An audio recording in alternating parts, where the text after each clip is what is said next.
오늘 시편 15편을 이제 1절부터 5절까지 한 절씩 읽어보면서 같이 공부를 할 건데, 여러분이 성경을 펴시면 좋을 것 같아요. 오늘 스크린에 없으니까 핸드폰이든지 여러분 성경책을 펴셔서 같이 읽으시면서 해보도록 하겠습니다. 거기 앱이 있나요? 성경책? 그러면 스크린 나올 때까지 기다렸다가 있네요. 그러면 여기 보셔도 되고 여러분 성경을 보셔도 되고요. 먼저 1절을 같이 읽겠습니다. 시작. 여호와여, 주의 장막에 머무를 자 누구오며 주의 성산에 사는 자 누구오니까. 그래서 저기 1절을 보면 장막과 성산이란 두 단어가 있습니다. 이 장막과 성산은 무엇을 의미합니까? 하나님이 계시는 곳이죠. 그렇죠? 그래서 나중에 솔로몬 시대에 성전을 졌지만 우리가 이제 출애굽기에 보니까 하나님께서 이제 이스라엘 백성과 거하시기 위해서 무엇을 만들려고 해요? 성소를 만들려고 하죠. 그래서 이 장막은 그 태버네클, 하나님이 계시는 성소를 의미하는데, 그 이후에도 그렇게 하나님이 계시는 곳을 이렇게 묘사합니다. 그렇다면 우리가 한 달 좀 더 됐나요? 저희가 성소의 변화를 이렇게 설교한 적이 있어요. 제가, 그렇죠? 처음에 이 광야에서 광야 성소가 있었고, 그 다음에 예수님께서 사람이 되심으로 해서 직접 성소가 이 땅에 오셨어요. 그렇죠? 세 번째 성소는 어디였습니까? 네, 우리였어요. 그래서 우리 마음이 성령이 거하시는 거룩한 성전이라고 했죠. 그렇죠? 그렇다면 지금 우리는 어떤 상황 속에서 보는 것이 제일 좋을까요? 문맥 속에서 보면 이 사람 성전, 우리 마음 성전의 개념 속에서 오늘 이 시편 15편을 보면 제일 좋습니다. 그래서 그렇다면 우리 마음 성전에 이것을 말을 바꾸면 하나님이 계시기에 편하려면 우리의 마음이 어떻게 변해야 될까? 그렇게 이해하실 수 있겠죠. 그렇죠? 반대로 우리 성전이면 우리가 가는 것인데, 이제 우리가 사람 성전이 되고는 우리 마음이 하나님의 성전이기 때문에 하나님께서 이제 어떻게 하시는 거예요? 우리 속에 들어오시는데, 우리 성전 상태가 깨끗하지 못하면 예수님이 들어오실 수가 없어요. 그래서 그렇다면 이 상태는 어떤 상태가 돼야 예수님이 들어오실 수 있는가 라는 개념으로 우리가 보면 좋겠습니다. 그런데 오해하지 말아야 될 것은, 우리는 구원을 받았어요. 그렇죠? 무엇으로? 믿음으로. 어떤 믿음으로? 예수 그리스도께서 십자가에서 돌아가실 때 우리의 죄의 값을 지불하셨고, 나는 그것을 믿는 믿음으로 구원을 받았어요. 여러분도 다 그 구원을 받으셨죠? 네, 여러분도 구원을 받으셨는데, 그렇다면 이것은 뭐냐면 구원을 받기 위해서 이런 것이 필요한 것이 아니라, 하나님의 은혜로 예수 그리스도의 보혈의 피로 구원을 받은 사람들이 이제 성령을 영접하고 성령을 통해서 그 마음이 바뀌어 나가잖아요. 그렇죠? 성화가 되는 그 과정인데, 얼마만큼 우리가 성령께서 우리 속에 들어와서 우리를 변화시키는 것을 허락해서 우리 마음이 얼마나 변해야 되는지를 시편 15편은 우리에게 보여주고 있어요. 이해가 되시죠? 그래서 하늘나라에 들어가기 위한 전제 조건이 아니라, 이미 죄인이지만 예수 그리스도의 보혈의 피로 구원을 받은 성도가 성령의 도움으로 마음이 어떻게 변화가야 되나, 그 상태를 설명해주고 있다는 것이죠. 그렇죠? 그렇다면 2절 보겠습니다. 같이 한번 읽어볼까요? 시작. 정직하게 행하며 공의를 실천하며 그의 마음의 진실을 말하며. 그래서 이 정직하게 말하면은 허물이 없는 상태를 말합니다. 여기 허물이 없으신 분 한번 손 들어보세요. 여러분 아무도 없어요? 다 허물이 있으세요? 그럼 어떻게 하죠? 여기는 허물이 없어야 된다고 하는데, 근데 이 정직하게 행하면 이제 blameless 이 단어는 어디에 쓰였냐면 예를 들면 하나님께서 노아를 언급하실 때 당대의 노아가 뭐였어요? 의인이었어요. 그렇죠? 이 의인이라는 말이 여기에서 썼을 때 이 blameless 흠이 없는 상태인데 그 다음에 거기서 끝나지 않고 뭐가 항상 연결이 되냐면 그가 흠이 없고 하나님과 동행하였더라. 에녹도 하늘에 가기 전에 뭐를 했어요? 300년 동안 하나님과 동행했죠. 이렇게 본다면 흠이 없는 상태는 하나님과 같이 죄가 없이 완벽한 상태가 아니라 하나님과 동행하는 상태를 이야기합니다. 그래서 여러분 이 하늘로 가는 길은 예를 들면 굳이 비유한다면 하늘로 가는 길은 이게 지금 달리기를 뛰면 어떤 사람은 앞에 가고 어떤 사람은 늦게 가잖아요. 그렇죠? 그래서 사람은 그것을 등수를 매기는데 얼마 전에 일본에서 한 올림픽에서도 금메달, 은메달, 동메달 쭉 매기잖아요. 그렇죠? 근데 하늘로 가는 길에는 그런 등수 매김이 없어요. 근데 하나님은 무엇을 보세요? 방향. 내가 하늘을 향해서 서 있는지 세상을 향해 서 있는지. 그래서 하늘을 향해 서 있다는 것은 내가 예수님과 동행하고 있다는 거죠. 그렇죠? 그래서 내가 지금 상태가 어떻든 내가 예수님과 동행하고 있는 그 상태를 하나님께서는 보시기에 흠이 없는 상태로 보시는 그게 의라는 거죠. 하나님의 자비와 은혜를 통한 의예요. 그러면 여러분은 하나님을 향해 서 있습니까? 아니면 하나님을 등지고 서 있습니까? 네, 하나님을 향해 서 계시죠. 그것이 이제 정직하게 행하며. 두 번째는 공의를 실천하며 라고 했어요. 이것은 doing the right thing, 바른 일을 하는 거죠. 여러분, 바른 일을 하는 것이 쉽습니까? 어렵습니까? 때로는 쉽고 때로는 어려워요. 어떤 때는 쉽습니까? 이것이 나에게 어떤 손해나 해를 가져다주지 않을 때는 쉬워요. 근데 어떤 때는 어렵습니까?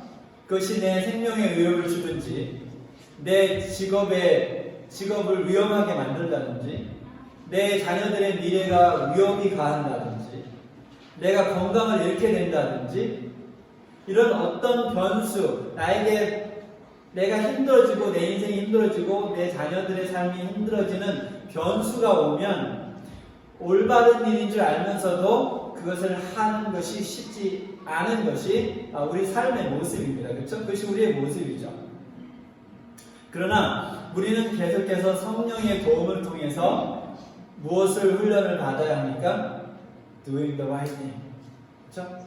바른 것을 행하는 훈련을 해야 합니다. 이것이 하나님의 계명이 어긋나다면 그것이 나에게 어떤 해와 어떤 손해를 가져다 줄지라도 그것을 할 수 있는 힘과 믿음을 소유하게 되는 것이 하나님께서 우리에게 원하시는 일이라는 것이죠.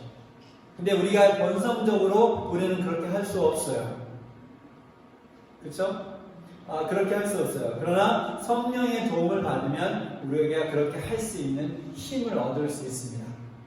그래서 아주 힘들고 어려운 상황 속에서도 그렇죠? 그래서도 보면 대학에서 내가 지금 하나님의 계명대로 안식일을 지키면 그 과목을 페일하고 학교를 어쩌면 다시 그 학교를 못 다닐 그런 위기에 있다고 할지라도 하나님의 계명대로 내가 지켜야 한다면 결국은 그것이 바른 길이라고 믿고 그것을 갈 수 있는 믿음이 있어야 된다.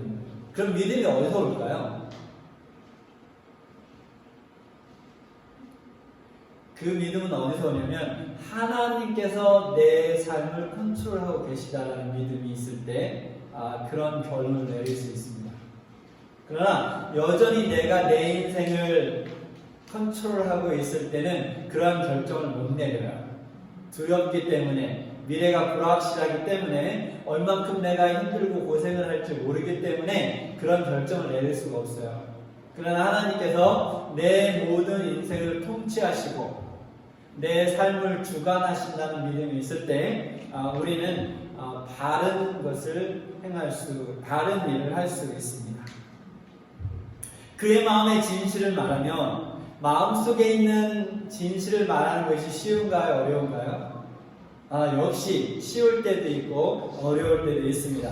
그런데 더 중요한 것은 뭐냐면 우리가 우리 마음속에 있는 진실이 뭔지 아느냐는 거죠. 여러분은 여러분 마음속에 있는 진실을 알고 계신가요? 사실 많은 사람들이 몰라요. 내 마음에 무엇을 품고 있는지. 우리가 지금 시편을 공부하잖아요. 그렇죠? 저는 그 시편을 다른 성경을 공부할 때는 좀 다르게 지금 묵상을 합니다. 그래서 그 단어를 어때 깊게 묵상하는 대신 그 시를 반복해서 소리내서 읽어요. 그러면서 이제 쭉 다윗의 시잖아요. 그렇죠? 다윗이 있던 상황을 생각하면서 내가 다윗이라고 생각하고 그 시를 읽으면서 그 다윗의 마음을 내 속에 느껴보려고 합니다. 우리 사실 재림교인들이 이 부분에 약해요. 어떤 부분에 약하냐면 이 마음에 약해요. 무슨 말인지 이해되세요? 설교를 들으면 이 설교를 마음으로 듣기보다는 많은 재림교인들은 머리로 듣습니다. 그래서 머리에서 정리가 돼야 돼요. 근데 이것을 자꾸 가슴을 툭툭 이렇게 치는 설교를 들으면 많은 재림교인들은 좀 불편해해요. 그것이 훈련이 안 돼 있기 때문에. 그런데 우리는 이 마음을 성령께서 마음을 예수님께서 우리 마음의 문을 두드리시잖아요. 그렇죠? 그래서 이 마음속에 뭐가 있는지 알아야 돼요. 예를 들면 제가 만약에 미워하는 사람이 있어요. 미워하는 사람이 있는데 예를 들면 그 사람이 그냥 직업을 잃어버렸으면 좋겠어요. 예를 들면. 그래서 완전히 그냥 시편을 보면 그렇잖아요. 자기 원수가 어떻게 됐으면 좋겠어요? 나 자빠져서 죽어버리거나, 그렇죠? 아주 우리는 그리스도인으로서는 절대 하지 말아야 될 말들을 이 시편 기자는 너무 쉽게 말해요. 그렇죠? 그런데 우리 마음이 때때로 그렇다는 거죠. 그래서 내가 지금 A라는 사람을 생각하면서 그 사람이 길을 가다가 팔딱 넘어서 코가 깨졌으면 좋겠는데 기도할 때는 사랑의 하나님 아버지, 제 마음속에 그 사람을 사랑할 수 있는 마음을 주시옵소서. 그러면서 굉장히 아름다운 말로 기도를 하죠. 그 기도가 의미가 있을까요? 있을까요? 진심이 아닌데? 의미가 있어요? 없죠. 하나님이 우리 마음을 아시는데 이렇게 마음속으로는 에이씨 저놈 이렇게 가다가 길바닥 넘어져 포닥 깨져라. 마음속으로는 그런데 기도를 할 때는 사랑의 하나님 이 사람이 행복하게 해주시고 이렇게 기도하면 하나님이 들으시고 그래 네가 네 마음이 그렇구나 그렇게 생각하실까요? 하나님은 우리가 생각하지 않고 내일 우리 마음속에 품을 생각까지 아시는 하나님인데 그래서 여러분 우리가 우리 마음의 상태를 모르면 우리가 1시간씩 앉아서 기도해도 그것이 헛말일 수 있어요. 왜요? 내 진심이 아니니까. 그래서 우리 현재 내 마음 상태를 알 수 있어야 합니다. 그래서 이런 말 있어요. 가토. 하나님에 대해서 말하는 거예요. 굉장히 아름답고 미사일구를 쓰고 신앙이 좋은 것 같처럼 보이지만 실질적으로 마음속은 온갖 더러운 것으로 가득 차 있는 거죠. 가토. 근데 하나님은 다 아시죠, 그렇죠? 다 아시죠.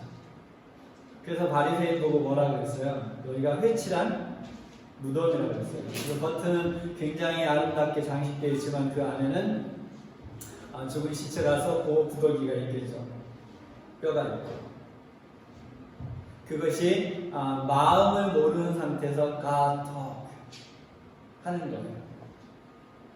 그 하루에 3시간씩 4시간씩 기도해도 소용없어요. 차라리 그 시간에 밖에 나가 걷는 것이 건강에 유익하고 의미 없는 가토를 하는 겁니다. 그러려면 우리 마음의 진실을 알아야 돼요. 근데 우리가 훈련이 되어 있지 않기 때문에 이 마음속 깊은 곳을 보는 것을 모르고 또 그것을 어떤 사람들은 두려워합니다. 그런데 내가 어떤 상태인지를 모르면 어떻게 기도할 수 있겠어요? 그래서 제가 이번 주 중에 이렇게 기도하다가 갑자기 물론 이게 사생활에 관한 것인데 근데 갑자기 마음속에 분노가 생기는 거예요. 그래서 그 분노를 이렇게 확 기도하면서 표현하는 걸 깜짝 놀랐어요. 그래서 이 시편을 내가 이제 묵상하면서 조금 더 내 마음속에 정직해지고 있구나. 그러니까 제가 그 어떤 시스템에 대한 분노가 있어요. 근데 그 분노가 확 표출되는 거예요. 그것이 아주 아름답게 앉아서 아름다운 말로 기도하는 것은 의미가 없어요. 내 마음속에 있는 걸 그대로. 그게 정말 입에 담지 못할 것이라도 그게 내 마음속의 생각이라면 하나님은 아시거든요. 하나님 제가 지금 마음이 이렇습니다. 저 사람이 그냥 쫄딱 망했으면 좋겠어요. 그냥 건강을 잃고 죽어버렸으면 좋겠어. 이런 생각이 든다면 하나님 그게 제 마음입니다. 그것이 진짜 기도예요. 마음속에 있는 그 진실을 말하려면 마음속에 어떤 진실을 담고 있는지를 알아야 합니다. 여러분 그거 아세요? 제가 지금 어린이들 제자 훈련을 하고 있는데 그래서 양쪽 교회 합해서 우리 교회에서 살아요. 우리 같이 있는데 흥미로운 일이 있어요. 그러니까 제가 목사지만 죄송합니다. 때때로는 성경을 가르치면서도 가르치고 싶지 않을 때가 있을까요? 없을까요? 네, 있어요. 죄송합니다. 그냥 오늘은 안 했으면 좋겠다. 그런 생각이 들 때도 있다는 거죠. 그리고 준비를 대체적으로 잘 하지만 잘 하지 않을 때도 있을까요? 없을까요? 네, 죄송합니다. 그럴 때도 있어요. 솔직히 말씀드립니다. 죄송합니다. 그 준비를 잘 못할 때도 있어요. 그런데 이 어른들하고 성경 공부를 할 때 그것이 잘 안 드러나는데 아이들하고 성경 공부를 하면 그게 드러나. 어떻게 드러나냐면 제가 준비를 잘 안 하거나 마음속에 이렇게 하고 싶은 마음이 적으면 그날 아이들이 말을 거의 안 해요.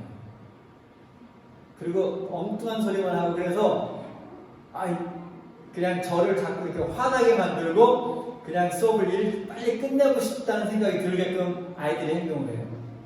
그런데 제 마음이 잘 정돈되어 있고 그 아이들에 대한 사랑을 품고 준비를 잘 했을 때는 그날은 아이들이 그렇게 말을 잘 들어요. 신기하죠? 줌으로 보는데 만나면 더 잘 알겠죠? 우리 학생들은 어떤가? 학생들도 알아요? 알아요? 몰라요? 네. 결국은 사람 마음속에 있는 진실이 통하게 되어 있습니다. 여러분 마음속에 어떤 진실을 담고 있는지 그 진실을 이번 시편을 공부하면서 특히 여러분 마음속을 이렇게 퉁퉁 두드려 보세요. 그래서 여기저기 이렇게 부서진 곳에 보면 그 밑바닥에 내가 어떤 사람인지가 보일 겁니다. 거기가 시작하는 포인트예요. 위에서 헤매면 10년, 20년, 100년을 헤매도 제자리를 찾아갈 수 없습니다. 자기 마음의 밑바닥을 치고 그 밑바닥부터 예수님을 만나기 시작해요. 3절 읽겠습니다. 시작. 그의 혀로 남을 허물하지 아니하고 그의 이웃에게 악을 행하지 아니하며 그의 이웃을 비방하지 아니하며 참 쉽죠? 남을 비방하지 않고 가십을 안 하고 허물을 말하지 않는 것이 참 쉽죠? 어렵죠? 그렇죠? 어려워요. 그래서 가끔 제가 이제 느끼는데 A와 B가 만나서 이야기를 하면 누구 이야기를 하냐면 C에 대한 이야기를 해요. 근데 보통 이제 C에 대한 이야기를 하면 우리 사람의 본성이 그 사람의 좋은 것보다는 좋지 않은 이야기를 하죠. 그래서 결국은 그것이 가십이 되죠.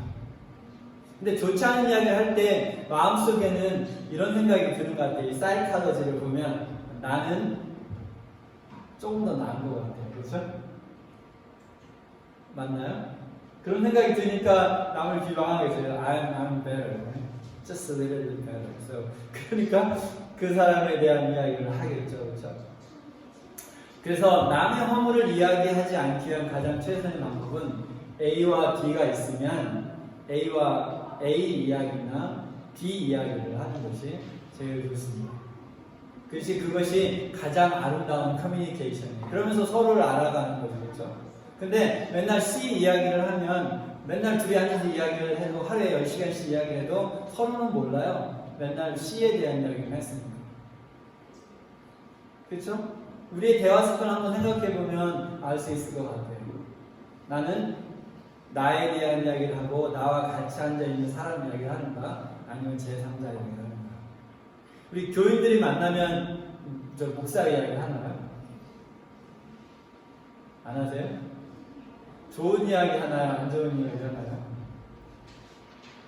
우리 근데 물론 좋은 이야기도 하고 안 좋은 이야기도 하겠지. 그럼 목사들끼리 만나는 교인들 이야기 할까요? 안 할까요?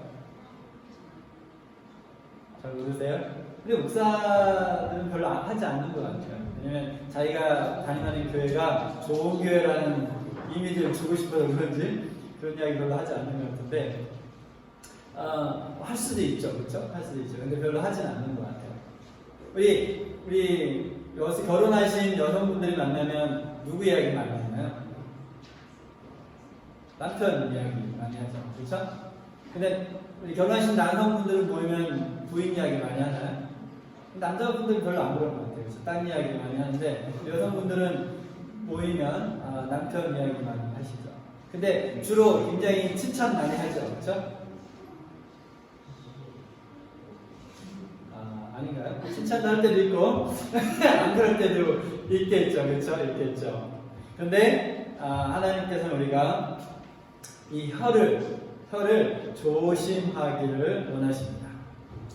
근데 여러분이 우리가 결혼할 때 그 사람의 좋은 점과 나쁜 점이 패키지로 같이 오죠. 왜냐면 여기 완벽한 사람은 아무도 없잖아요. 그렇죠? 저도 완벽하지 않고 여기 완벽한 사람 아까 했잖아요. 모두 허물이 있어요. 그런데 이 좋은 점과 안 좋은 점, 장점과 단점이 결혼식을 통해서 한 집에 같이 살게 될 때 같이 오죠.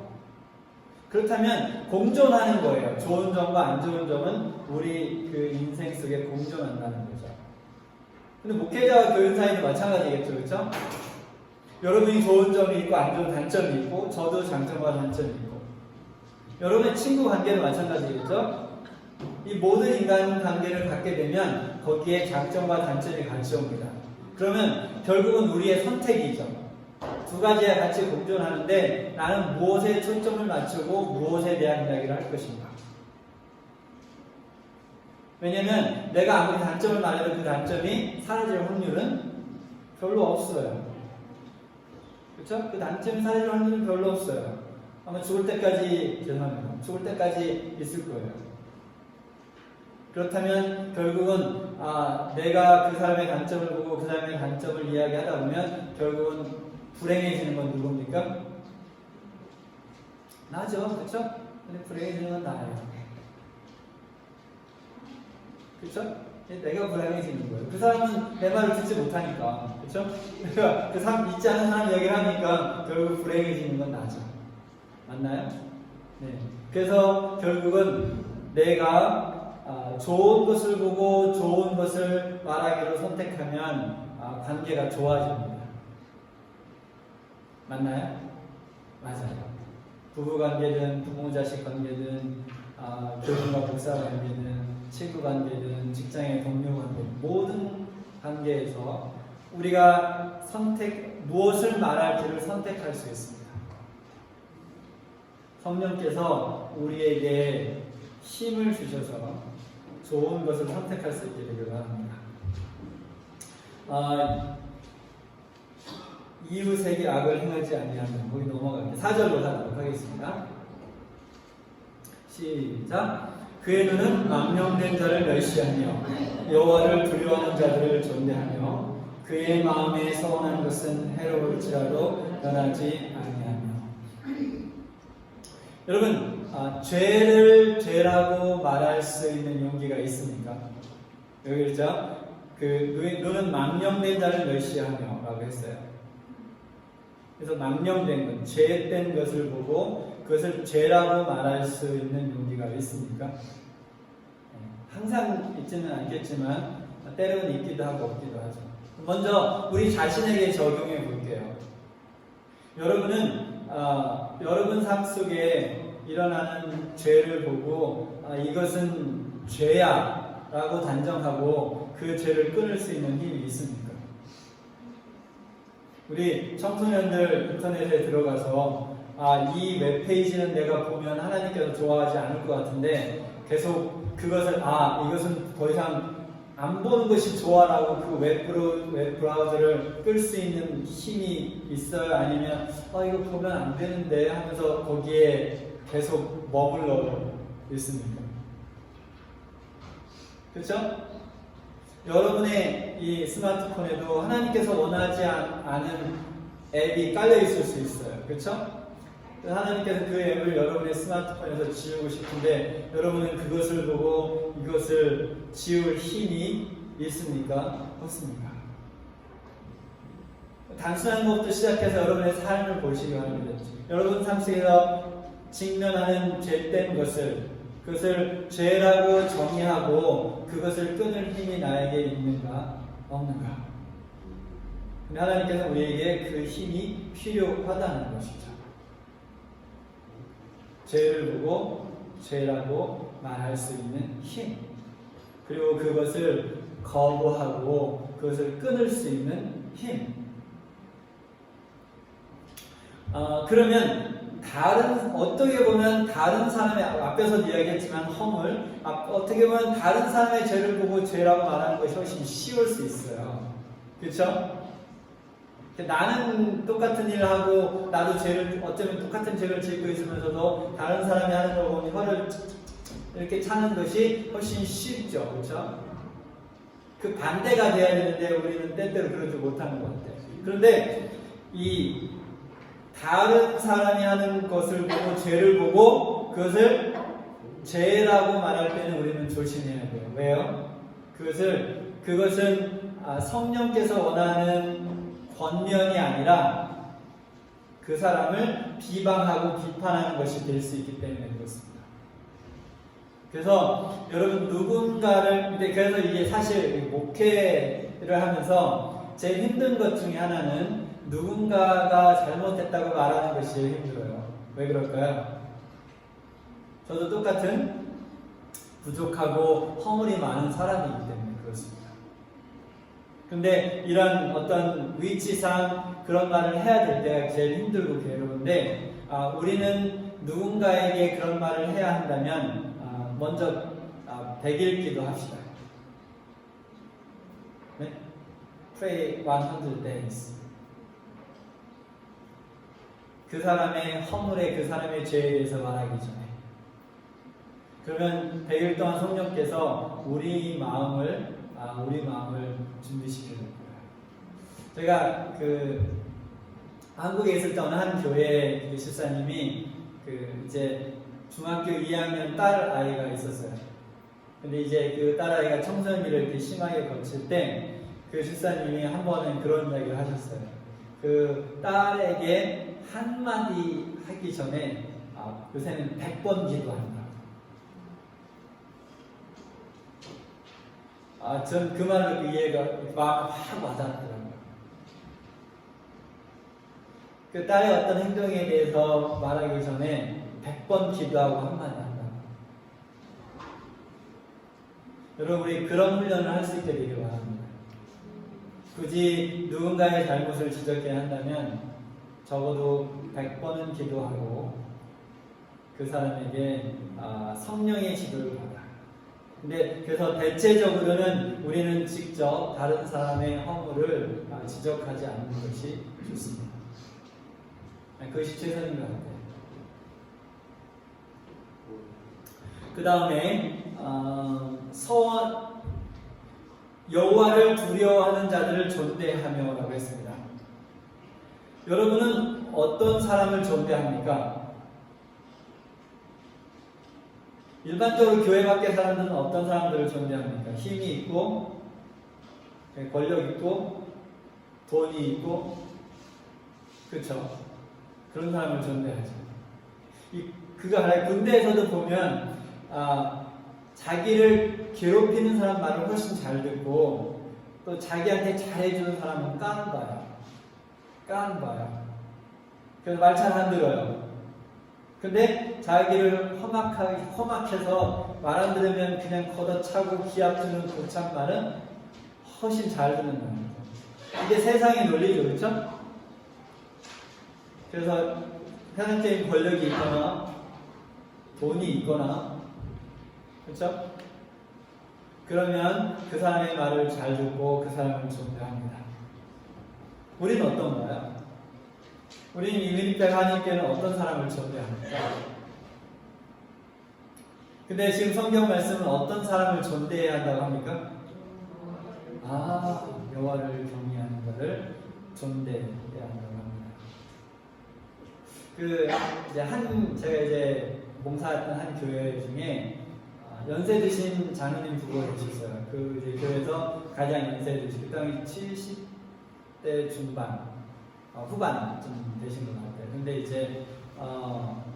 굉장히 보수적이었어요. 굉장히 보수적이고, 어떻게 보면 굉장히 율법적인 면이 강하신 분이었는데, 그 마음에 사랑이 있기 때문에 그것이 미워 보이지 않는 그런 분이셨어요. 근데 가진 것도 없고, 그렇죠? 가진 것도 없고, 명예도 없고, 그냥 학원에서 청소하시는 분이셨어요. 근데 그분은 그런 어떤 게 율법적이면서도 본인의 삶이 그것을 발견했기 때문에 아름다웠어요.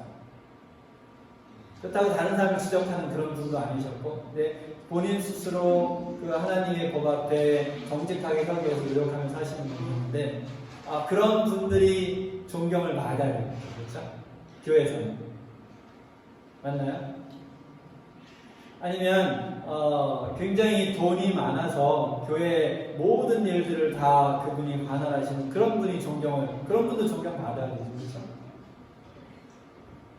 근데 본질적으로 하나님께서 원하시는 것은 우리가 여호와를 두려워하고 하나님의 말씀대로 살기 위해 힘들어도 세상에 명예는 없어도 돈은 없어도, 근데 오해하지 마세요. 세상에 명예와 돈이 있고 여전히 여호와를 경외하며 살아도 아름답죠, 그렇죠?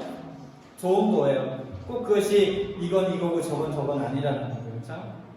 근데 혹시 세상의 명예와 돈과 그런 것은 다 없다고 할지라도 그의 마음이 하나님께 정직하며 하나님을 경외하며 하나님을 두려워하면서 말씀을 두려워하며 사는 사람이 있다면 그 사람이 가장 우리가 그런 사람들을 보고 존경하고 존중할 수 있어야 한다. 그것이 결국 나의 가치인 거죠, 그렇죠?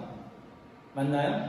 내가 누군가를 리스펙트 한다라는 말은 내가 그것에 가치를 두고 살고 있다는 거죠. 맞나요? 맞습니다. 그렇죠? 내가 그것에 가치를 두고 살고 있어요. 내가 어떤 A라는 이 사람을 존경한다라고 한다면 그 사람의 삶의 모습이 나의 가치관이라는 거죠. 나도 저렇게 살고 싶어. 그러니까 그 사람을 존경하겠죠. 그렇죠? 맞나요? 맞죠. 그렇죠? 그래서 결국 그것이 나도 그런 사람이야 라는 거예요. 아니면 나도 그런 사람이 되고 싶어. 그래서 내가 누군가를 존경하고 내가 누군가를 존중한다고 하는 것은 결국 그것이 내 삶의 가치관이라는 사실을 우리가 알 수 있습니다. 그러나 성경은 우리로 하여금 뭐라고 합니까? 여호와를 두려워하는 사람을 존중할 수 있어야 한다고 합니다. 그 다음 넘어가고 5절로 가도록 하겠습니다. 같이 읽어보겠습니다. 시작. 이자를 받으려고 돈을 꾸어주지 아니하며 뇌물을 받고 무지한 자를 해하지 아니하는 자들이니 거기까지 보겠습니다. 자인이 지금 이 시간에는 이것을 본질적인 것을 이 저를 설명하기보단 이 성경절 뒤에 우리가 본질적으로 갖고 있어야 될 더 본질적인 원칙 그것을 한번 이야기해 볼게요. 돈은 있어야 합니다. 그렇죠? 그리고 돈은 중요해요. 근데 돈이 얼마나 많아야 됩니까? 그것은 아무도 답을 몰라요. 그렇죠? 그래서 아무도 답을 모르죠.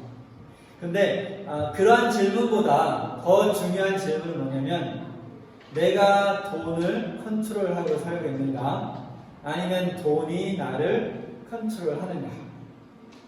우리가 앞에서 말했던 것과 연관이 돼요. 내가 옳은 일을 해야 옳은 일을 보고 옳은 일을 할 수 있는 것은 내가 돈에 컨트롤 받으면 그렇게 할 수 없는 경우가 많아요. 그렇죠?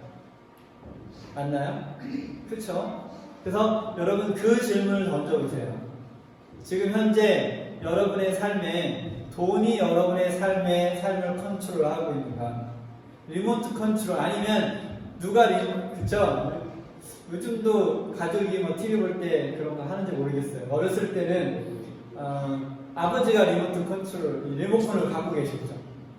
그래서 뭐 아버지는 뭘 봅니까? 동물의 왕국 보고 우리는 다른 걸 보고 싶은데 아버지가 리모컨을 갖고 있기 때문에 다른 걸 볼 수가 없었어요. 우리는 뭐 마징가 뭐 그런 만화를 보고 싶은데 아버지가 리모컨을 딱 쥐고 저녁 먹고 동물의 왕국을 틀면 우리는 앉아서 아버지가 혹시 밖에 나가지 않으실까?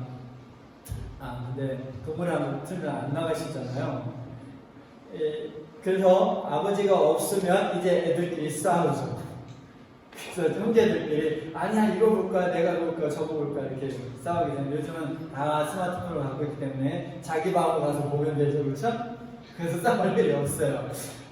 근데 여러분 여러분이 리모컨을 갖고 있어요. 돈이 리모컨을 갖고 있어요. 돈이 리모컨을 쥐고 있으면 돈이 여러분의 삶을 좌우하겠죠. 여러분이 가는 곳과 여러분의 결정을 돈이 좌우하겠죠. 그러나 여러분이 리모컨을 갖고 있으면 그리고 성령의 지도를 받는다면 돈에 의해서 여러분의 인생이 좌우되지 않겠죠. 한번 생각해 보세요. 굉장히 중요한 질문입니다. 여러분 돈이 많아야 돈에 시험이 듭니까? 그런가요? 아니면 돈이 많으면 돈에 시험이 안 되나요? 상관없죠? 내가 돈이 있든지 없든지 돈 때문에 시험은 들 수 있습니다. 내가 뭐 그렇게 부자들은 뭐 세계 몇 대 되는 부자들을 못 만났지만 이렇게 몇 명의 부자들을 만나보면 만족이 없어요. 그리고 돈을 충분히 갖고 있다고 생각하지는 않아요. 한 3대까지 쓸 돈 그냥 먹고 놀아도 다 쓸만한 돈을 갖고 있어도 돈이 충분히 갖고 있다고 생각하지 않는 것이 돈이잖아요. 그렇죠? 세계에서 두세 번째 부자도 내가 첫 번째 부자가 되어야 되는데 하는 생각을 하고 있겠죠. 여러분 돈이 많든 적든 우리가 돈이 많든 적든 우리는 돈의 노예가 되는 순간 결국은 돈이 하나님이 됩니다. 그렇죠? 돈이 하나님이 돼요. 그리고 결국은 그 돈의 노예 속에서 벗어날 수 없게 됩니다. 그렇다면 결국은 돈으로 인해서 죄를 짓는 일이 생기게 됩니다. 사단이 원하는 일이죠. 근데 하나님께서는 우리가 리모컨을 가지고 돈을 핸들할 수 있기를 원하십니다. 그래서 마지막 문장을 보면 이런 일을 행하는 자는 영원히 흔들리지 아니하리이다. 여러분 우리 살다 보면 흔들리잖아요. 그렇죠? 흔들리죠. 이런저런 일들이 우리 삶을 이렇게 흔들어 놓습니다. 그래서 때때로는 그 흔들린 우리를 넘어지게 하기도 하고 때때로 우리를 좌절하기도 하고 때때로는 사귈 수 없는 분노를 우리 속에 일으키기도 하고 그런데 한번 흔들리고 날 때마다 이런 흔들림이 없었으면 좋겠다는 생각을 하지 않나요? 그렇죠? 아니면 우리가 보기에 조금 덜 흔들리고 사는 사람이 있으면 나도 저렇게 살고 싶다라는 생각을 들기도 하죠. 근데 오늘 시편 15편은 우리가 어떤 폭풍이 우리를 쳐도 어떤 흔들림이 우리 삶 속에 온다고 할지라도 우리가 흔들리지 않고 살 수 있는 비결을 이야기해 주고 있습니다. 여러분, 하늘에 예수님이 오실 날이 멀지 않았다고 우리 재림교인들 다 이야기하잖아요. 그렇죠? 이제는 성령께 우리 삶을 100% 드릴 때가 되었습니다. 더 이상 주저하지 마시고 더 이상 더 좋은 때를 기다리지 마세요. 오늘 이 순간 여러분의 마음을 100% 하나님께 드리시기 바랍니다. 그리고 성령께서 들어오셔서 이제는 내 마음을 성령님 마음대로 주물고 흔들리고 깨트리고 부수셔서 하나님의 아름다운 성전으로 다시 지을 수 있도록 성령님을 초청하시기 바랍니다.